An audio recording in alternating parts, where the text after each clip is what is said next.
আসসালামু আলাইকুম, কেমন আছেন আপু ভাইরা? আশা করি সবাই ভালো আছেন। আর আমার হাতে এই বাটিটা দেখে অবশ্যই ভাবতেছেন আমি কোনো কিছু খাবো এখন। আর কি খাবো সেটা অবশ্যই দেখে আপনারা বুঝতে পারতেছেন। আর এগুলো আমি আগে থেকে একটু কেটে রেখেছিলাম। আর দেখে অবশ্যই বুঝতে পারতেছিলেন যে এগুলো কি। এখানে হচ্ছে পেয়ারা আর কামরাঙা গুলো। আর কামরাঙা গুলো ভাই রে ভাই এত মিষ্টি ছিল কি বলবো। আর আজকে যেহেতু বাসায় সবাই আছে তাই ভাবলাম বাসায় সবাই মিলে একটু টক খাওয়া যায়। আর এটা টক বললে ভুল হবে, কারণ কামরাঙা পেয়ারা মোটামুটি ভালোই মিষ্টি ছিল, তাই আমি এখানে তেঁতুল, শুকনা মরিচ, একটু গুঁড়া মরিচ মিক্সার করেছি।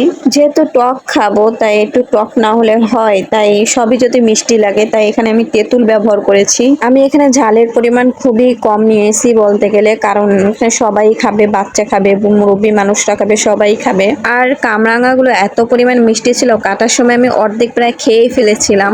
আমার কাছে পেয়ারা, আমরাঙা, কামরাঙা, তারপর হচ্ছে আরো অন্যান্য যে টক ফলগুলো আছে সবগুলো একসাথে যদি এভাবে বানিয়ে খাওয়া যায় তাহলে এটার স্বাদ কিন্তু অসাধারণ লাগে। অনেকেই আছে এভাবে পছন্দ করে না, মানে আলাদা আলাদা খেতে পছন্দ করে, কিন্তু এটার স্বাদ সব থেকে বেশি আমার মনে হয়। আর আমি এখানে সবকিছু মরিচটাকে ভালোভাবে হাতে ডলে নেব, তারপরে আমি এটাকে মাখিয়ে নেব খুব সুন্দরভাবে। আর এদিকে আমার মেয়ে খেতে চলেও আসছে, সে দেখে আর লোভ সামলাতে পারে নাই। খাবে তো। আমরা মাখা খাবো। হুম এইটা খাই। দাঁড়াও, আমি মাইকে দিতে আসি।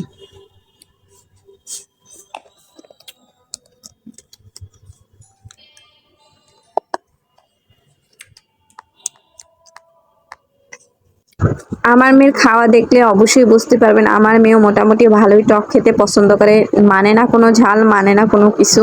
আমার মেয়ে আমার মতোই হয়েছে বলতে গেলে, আমি যেমনটা টক পছন্দ করি আমার মেয়েও মোটামুটি ভালোই পছন্দ করে। আর মেয়েরা কম বেশি সবাই টক পছন্দ করে আমার মনে হয়। আর আমরা যারা বরিশালে থাকি আমার মনে হয় বরিশালের মেয়েরা খুব ভালোই টক পছন্দ করে, ছেলেরাও অনেকেই খায় আর কি, পছন্দ করে। আর বরিশালে কম বেশি সিজনাল ফলগুলো মোটামুটি ভালোই পাওয়া যায়। আর এখানে আমরাঙা বলেন, কামরাঙা বলেন, পেয়ারা বলেন, ভালোই এই টক ফলগুলো পাওয়া যায়।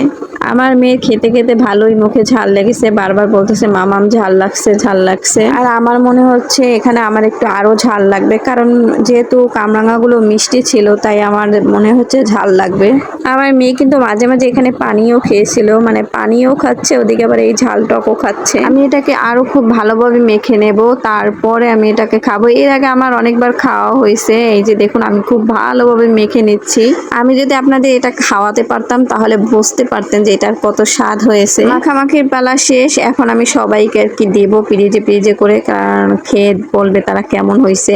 আর আমি এখানে অনেকখানি খেয়ে নিয়েছি। আর আমার মনে হচ্ছে এটা আপনি যত মাখবেন তত আপনার এটা স্বাদ বাড়বে, তত বেশি স্বাদ বাড়বে। আর এই তো এখন শুধু সবাইকে দেওয়ার পালা, আর দিয়ে আসবো সবাইকে এক এক করে। আর হ্যাঁ, আমার ভিডিওটা যদি ভালো লেগে থাকে অবশ্যই অবশ্যই কমেন্ট করে জানাবেন, শেয়ার করবেন, লাইক দিবেন। আর এদিকে আমি খাচ্ছি আর এদিকে আমার মেয়ের দুষ্টামি শুরু হয়ে গেছে। আসলে ওকে রেখে খাওয়া যে কত কষ্টের, মানে ও দুষ্টামি করতেছে আর আমি এদিকে খাইতেছি, ওরা খেয়ালও রাখতেছে। এখানে সে আরো টক খাবে, কিন্তু এ তো অনেক বেশি ঝাল, এটা আরও খেতে পারবে না। এই জন্য সে এখানে লুকাই লুকাই বসে বসে এইটা দিয়ে দেখুন কি করতেছে। আমি ওকে একটু বকা দিছিলাম তাই সেরকম করতেছে। ওকে বকা দেওয়া যায় না, বকা দিলে সে এরকমই করে, একা একা রাগ করে এক জায়গায় বসে থাকে, ভাঙচুর করে, এগুলো আসলে খুব খারাপ। আর এই তো ভিডিওটা সবাই দেখবেন আর সবাই ভালো থাকবেন, সুস্থ থাকবেন। আল্লাহ হাফেজ।